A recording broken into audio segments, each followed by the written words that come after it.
C'est incroyable quand on regarde la force du cerveau. On peut s'auto-guérir par notre propre pensée. On peut s'auto-détruire par notre propre pensée. Regardez par exemple, quand quelqu'un, même physiquement, il ressent une douleur qu'il ne connaît pas, elle va avoir un effet chez lui très puissante. Mais quand il sait c'est quoi la cause, eh ben, ça se calme tout seul. Même il y a des fois, quand on a mal quelque part, on peut appuyer sur l'endroit où on a mal et bizarrement, ça nous fait du bien. Alors que ça fait mal. Comment on comprend toutes ces choses-là? Le cerveau, il interprète d'une certaine façon. Et en fonction de l'interprétation du cerveau, on vit la situation. Bah, le 9 av, comment on doit l'interpréter? Est-ce qu'on doit pleurer un Beit Hamikdash qu'on n'a pas connu de plus de 2000 ans?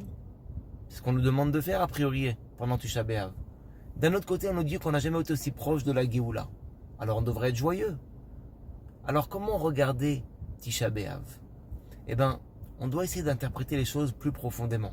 C'est-à-dire que oui, ça a été détruit. Oui, ça fait de la peine parce que Dieu se dévoilait par l'intermédiaire du Beit Hamikdash. Mais d'un autre côté, tout le but de la destruction, c'est la reconstruction. C'est-à-dire que le jour de la destruction du Beit Hamikdash, on était plus près de la Géoula qu'avant. Et c'est aussi la raison pour laquelle les chérubins s'enlaçaient pendant que le Beit Hamikdash se brûlait. C'est-à-dire qu'Hachem nous disait, regardez pas l'extérieur de la situation, regardez la profondeur. Vous avez l'air de voir que c'est une descente, mais non, c'est en vérité une élévation. Donc quand on arrive à Tisha B'Av, ce qu'on doit se dire, c'est que il y a 3 semaines de deuil en vérité depuis le 17 Tammuz jusqu'au 9 av.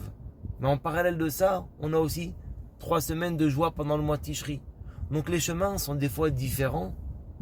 Un c'est par la joie, l'autre par le cœur lourd, mais le but est le même. Le but, c'est le dévoilement de Dieu sur terre. Et c'est pour ça que la Tisha B'Av, la Neshama de Mashiach, elle a été créée. Donc le sens profond de Tisha B'Av, c'est un instant de plus et de plus profond et de plus fort vers la Géoula.